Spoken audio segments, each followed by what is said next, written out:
Hi and welcome back to the channel. I'm going to review two items today from a company called Teslaunch. The first item is about making your car a bit more practical, weatherproof, kid-proof even, and I'll tell you about that in a moment. The second item is fixing what some people consider to be a bit of a shortfall of the Tesla Model 3, and that is a dashboard. Stay tuned and I'll install and show you both.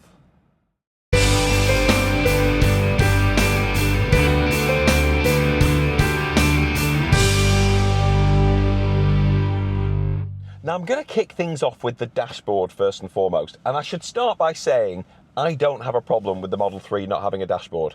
I honestly think if I use my GoPro to illustrate what I can see, from my visibility, if I'm supposed to be looking over there at the road, the difference between looking there at a speedo or there at a speedo, which is where it appears when you're driving, really is not that big a deal. Looking at 8 o'clock versus 6 o'clock, there's no inconvenience in that.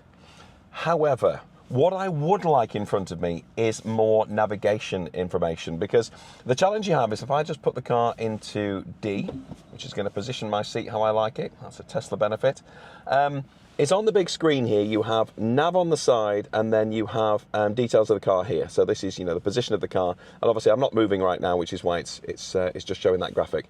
But to look over there, if I go back to my driver's view, I can see there, and it's easy enough to glance there, it's easy enough to glance there, but looking over at the nav, I have to physically turn the camera in the same way I'd pretty much have to physically turn my head.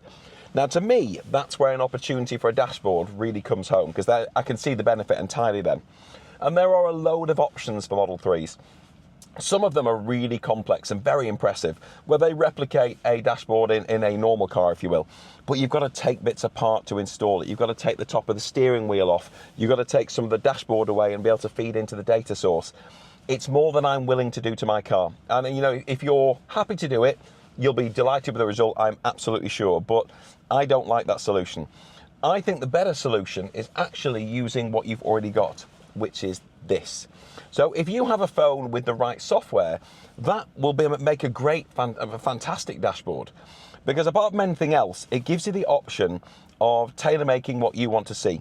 Now, I installed the Commander unit a couple of videos ago. You'll have seen, if you haven't watched my Sexy Buttons video, please do have a look. And that plugs into the OBD port in the side of the dashboard over there. And that then transmits via Bluetooth data, which is what powers the Sexy Buttons. I said, watch the video if you're not sure what I'm talking about. The link is up there. But it also means that because it transmits that information via Bluetooth to the app on my phone, I can turn on their app. It gives me a really great dashboard. Which, if I have that in front of me, it shows me what gear I'm in, it shows me the speed, it shows me the power, it shows me the charge of the battery, and those things are great. And that's more information than I'm going to get on the screen in front of me without using this. However, I would like to see nav information, and that's where I'm a big fan of the app Waze. So Waze is, it's public fed, so you provide information and you relay if there are challenges on people's journeys. So things like potholes or accidents or traffic jams or mobile cameras, or if there's an incident ahead, then people upload that onto Waze and you get to use it for free. And when you're driving along, you can therefore see what it can see. So if I quickly launch that, and again, I'll show you that on my phone so you can see this live, and I'll go landscape. So that as a dashboard, it shows me the speed limit. It shows me what speed I'm doing. Same as the dash over here, but it also then obviously shows me where I am and shows me any issues that could be coming up ahead of me. So I'm a big fan of that. Now that would be a useful dash. But of course, you've got to be able to hold it there. And of course, ideally, you've got to be able to charge it while it's there. And that's where this comes in. So again, a huge thanks to Teslaunch for sponsoring today's video. They provided this and the mats that I'll take you through shortly. If you'd like to learn more about their products, please click on the link up there, and I've got you a discount code. So if you go down to my description of this video, you'll find the links, but also a code for you to use to save a little bit of money. So it's a mobile phone holder, but it's a little bit smarter because it's designed specifically for in this car. So you've got the instructions in there, but in amongst the instructions, there's a couple of accessories which I'll come back to. But the item itself is here. And what this does is it allows you to see it all. So if I hold it close there, you can see the magnets around the outside and then the charging elements in the middle. So I think that's quite cool. I think it's visually quite impactful. So if I take it out of this box, it's a nice black rubberized finish, so it's not out of place in the car, which is half the battle. But you see it's at a very specific angle. Now it's got a power cable coming off it because this is the wireless charging version. There is a version available that doesn't have wireless charging, it just has the magnets, and I'll explain why that's really cool when I show you the other accessories that are in the box.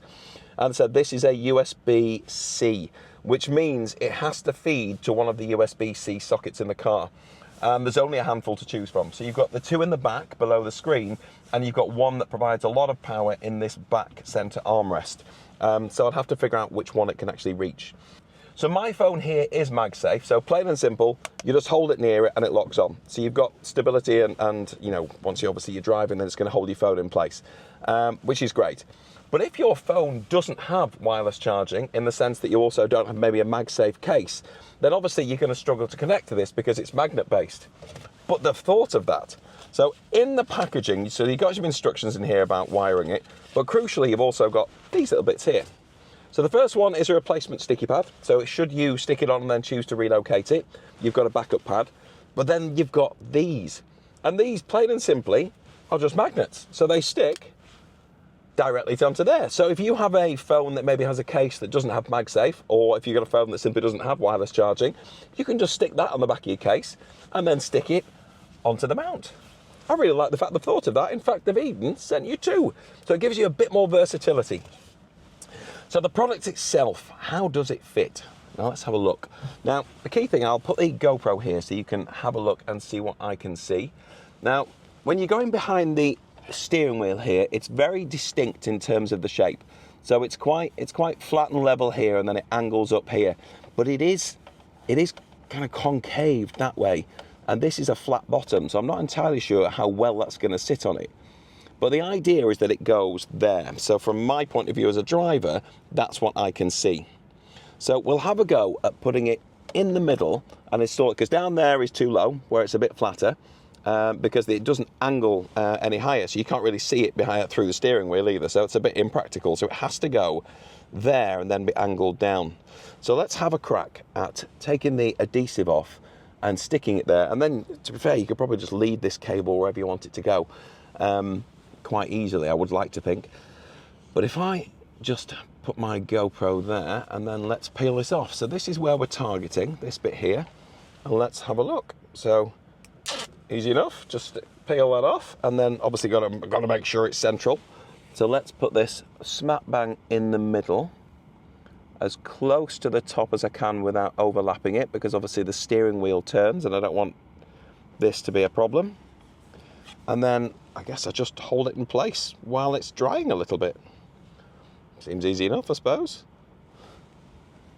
It isn't sticking on either side though, so that's the thing. I do think you probably have to hold it there for quite a while just to make sure you've got the full stick on both sides. If you look here, there is still a little bit of a gap on either side, and that's because this bit's round, but the actual steering column's round, but this has a flat base. So it's got really good adhesion, but I wonder if maybe that could be better if it was maybe a bit rounded off, or maybe I need to take it off and put maybe something underneath just to build it up at each side. But it's on and it's in place. So if I turn that sideways and then just click it into place, which the magnets grabbed it, there's my view.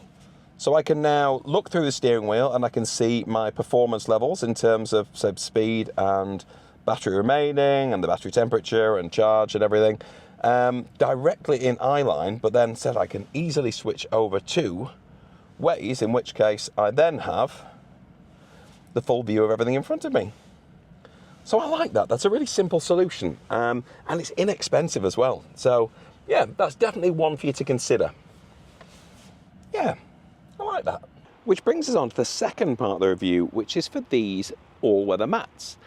Now, inside the Tesla, when it arrives, you get mats anyway, and mine are a bit dirty, I do apologise. But, you know, they're good mats, but inevitably, obviously, they are quite wool-based, in which case they're going to be quite absorbent. And if you're out in mud or water, then they're just going to soak it up and just get muddy really quickly.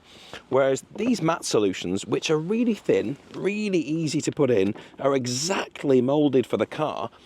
It's literally a case of just sliding them into the right place and they're exactly shaped, said around, with a lip all the way around to make sure that any mud or water stays exactly where you want it. There's one for the front, one big single mat that goes right the way across at the back, which I think is fantastic, I must admit. And again, it's moulded, so it's exactly the right shape. And I love the fact that I don't have to take the old mats out to put it in. It literally just sits directly over the top. And if you need to store it, it just folds in the middle and you can put it straight in the boot or the front. And if we go round to the passenger side, exactly the same. Look, perfect. The same shape goes right the way up there. So you've not got any risk about water going over the top, no risk about it coming over the bottom, and this seats right back, and as you can see, you've got full coverage. So I think these are a really worthwhile extra. And when you're not using them, said you can just fold them up and just go around to your boot or your frunk, wherever you've got the space and you want to use it. Open it up. Throw them in, job done. Really easy, and they don't take up much space at all. So I think they're a really worthwhile addition to the car. So as always, thanks so much for watching. Said, I hope you're impressed. I think the new dashboard has got plenty of potential. If you lean forward and follow, you can see me here. I just need to figure out how to hide that cable, which actually, do you know what, is harder than it used to be. The older Teslas were quite easy to hide cables, but these are actually much better built. So the gaps are much tinier. So yeah, I'll have a go at that challenge. You don't need to watch that.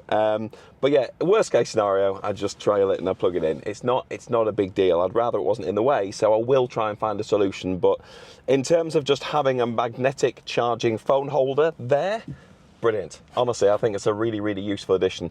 Again, you know, it's one of those things that arguably Tesla should have maybe given you the option, perhaps, maybe. But either way, and the mats are superb. So they're a really easy solution to be able to make sure you keep your car nice and clean. Speaking of which, you know, I said in one of my earlier videos when I first got this car that would I regret the white interior? It turns out, look at this stain here.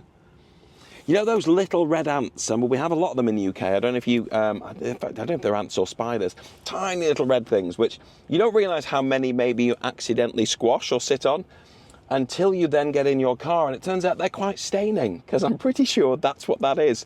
So I'm going to have to get a bleach wipe on that and see if I can get it clean. But anyway, sorry, I digress. Hope you found today's review useful. Please like, subscribe. Once again, a huge thank you to Teslaunch for providing the products. Please do check out their website on this link here, and don't forget to get the discount code from the description below. I will see you on the next video. You have yourself a great day. Bye.